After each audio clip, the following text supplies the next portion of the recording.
कविता से शुरू करूंगा, ध्यान दीजिए कि राज मुकुट है शीश पर लेकिन अद्भुत सन्यासी हूँ। राज मुकुट है शीश पर लेकिन अद्भुत सन्यासी हूँ। तीनों लोकों का मैं स्वामी फिर भी मैं बनवासी हूँ। राज मुकुट है शीश पर लेकिन अद्भुत सन्यासी हूँ। तीनों लोकों का मैं स्वामी फिर भी मैं बनवासी हूँ। अहंकार छल द्वेष से अनजान हूँ। कोई और नहीं, मैं ही तो कण कण में विद्यमान हूँ। और बाली का उद्धारी मुझको रावण का तुम काल कहो।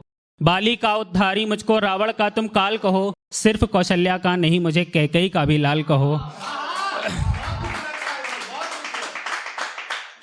बाली का उद्धारी मुझको रावण का तुम काल कहो। सिर्फ कौशल्या का नहीं, मुझे कैकेयी का भी लाल कहो। और लक्ष्मण भरत मेरे भाई ऐसा मैं सौभागी हूँ। लक्ष्मण भरत मेरे भाई ऐसा मैं सौभागी हूँ। रावण सा विद्वान मारा है इतना मैं दुर्भागी हूँ। और द्वारिका में मैं ही विराजा, मैं ही चारों धाम हूँ। सीता का समर्पित प्रेमी मैं राम हूँ।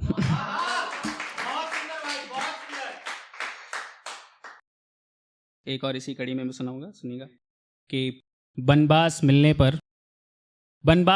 पर मेरे राम जरा भी ना उदास हैं, क्योंकि वो जानते हैं कि उनकी सीता उनके पास है। बनवास मिलने पर मेरे राम जरा भी ना उदास हैं, क्योंकि वो जानती हैं कि उनके सीता उनके पास है। जो राम अपने सम्मुख आने वाले की मनस्थिति भी जान लेते हैं, जो राम अपने सम्मुख आने वाले की मनस्थिति भी जान लेते हैं, अपनी सीता के कहने पर राक्षस मारीच को भी सोने का हिरन मान लेते हैं। जिस राम ने अपना कंटक राज्य हंसते हंसते छोड़ दिया, जिस राम ने अपना कंटक राज्य हंसते हंसते छोड़ दिया, सीता के वियोग ने उसको अंदर से तोड़ दिया। वो राम जो बिकट से बिकट समस्या में भी ना हारा है, उनकी सीता उनसे दूर हुई तो उन कोमल अखियों में अश्कों की धारा है। और परम पिता परमेश्वर बेचैनियों से जूझता है, परम पिता परमेश्वर बेचैनियों से जूझता है। मेरी सीता कहाँ है? तीनों लोकों का स्वामी पौधों पक्षियों और भंवरों से पूछता है। तीनों लोकों का स्वामी पौधों पक्षियों और भंवरों से पूछता है। आखिरी लाइन, आखिरी दो पंक्तियां इस कविता की और सबसे महत्वपूर्ण पंक्तियां, मैं सभी का ध्यान चाहता हूं कि अपनी गर्भवती सीता को मेरे राम ने बनवास भेजा, मैं कतई ना मानूंगा। मैं अपनी गर्भवती सीता को मेरे राम ने बनवास भेजा, मैं कतई ना मानूंगा। इतिहास का सबसे बड़ा प्रेमी मैं अपने राम को ही जानूंगा। एक नज़्म और सुनाना चाहता हूँ कि काश मैं तुम्हारे गले का हार होता, काश मैं तुम्हारे गले का हार होता, फिर मेरा हर एक लम्हा बहार होता। काश मैं तुम्हारे गले का हार होता, फिर मेरा हर एक लम्हा बहार होता। बड़ी गौर से तुम्हारी बातें सुना करता, तुम्हारी आवाज़ से अपने दिन बुना करता। सारा दिन मैं तुम्हारी आवाज़ सुनकर चहकता रहता, तुम्हारी खुशबू से मैं भी महकता रहता। हर पल तुम्हारे चेहरे को तकता रहता, तुम्हारे चेहरे के नूर से मैं भी चमकता रहता। तुम्हारी छुबन की हसरत से मैं तुम्हें परेशान करता, तुम्हारे दिल के करीब रहता हूँ इसका गुमान करता। रात को जब तुम खुद को मुझसे दूर करने जाती, मुझ में लगी गांठ को बड़ा मजबूत पाती। रात को जब तुम खुद को मुझसे दूर करने जाती, मुझ में लगी गांठ को बड़ा मजबूत पाती। सर से उतारने की कोशिश करती, मैं बालों से उलझ जाता। तुमसे जुदा होने की बात से हर बात से मुकर जाता। एक और नज़्म सुनिए कि मैं जब घर से निकला तो माँ ने कहा ध्यान से जाना और कुछ नियम बता रही थी। मैं जब घर से निकला तो माँ ने कहा ध्यान से जाना और कुछ नियम बता रही थी। वही पास में एक बहू अपनी सास से छुपकर कुछ गीत गुनगुना रही थी। एक नौजवान का पैर टूटा था, वो चलने को व्याकुल था। एक छोटा बच्चा ये दुनिया देखने को आतुर था।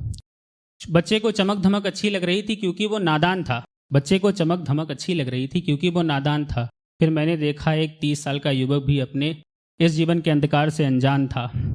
एक 9-10 साल का बच्चा था, एक 9-10 साल का बच्चा था मगर दुकान बड़ी थी। एक 9-10 साल का बच्चा किसी का नौकर था मगर दुकान बड़ी थी। वहीं पास में किसी भगवान की तस्वीर ज़मीन पर पड़ी थी। मैं आगे बढ़ा तो एक पागल लड़की थी जो थोड़ी सही थी। फिर किसी ने मुझे बताया वो पहले पागल नहीं थी। एक रिक्शे पर 2 आदमी थे, एक छोटा बच्चा और रिक्शे वाला हाफ रहा था। एक छोटा बच्चा था और रिक्शे वाला हाफ रहा था। चाय वाले छोटू से कप टूट गया था, वो डर से काँप रहा था। एक लड़का नए कपड़े पहनकर अपने पापा के साथ नए कपड़े लेने आया था। उसी दुकान पर एक लड़का अपने कमीज इकट्ठा किए गजक बेचने आया था। एक औरत को सारी साड़ी बड़ी सुंदर दिख रही थी। उसी के साथ आई औरत को शोर तेज और गर्मी बड़ी जोर लग रही थी। एक बच्चे को बस खिलौने ही दिख रहे थे, मगर साथ में दादी आई को साथ वाली दुकान के भगोने भी दिख रहे थे। दादा ने उसको खिलौना दिखाया तो उसको लगा कि दादी अच्छी नहीं है, मगर दादी जानती थी कि घर में भगोने के साथ दाल भी बची नहीं है। छोटू को मैं उसके माथे पर बोसा देकर आया हूँ। जो गलत है थोड़ा ठीक कर लूँगा, खुद को भरोसा देकर आया हूँ। और हाँ, भगवान की तस्वीर मैंने उठा ली थी। तस्वीर उठाकर मैंने अपनी ही इज्जत बचा ली थी। Thank you so much.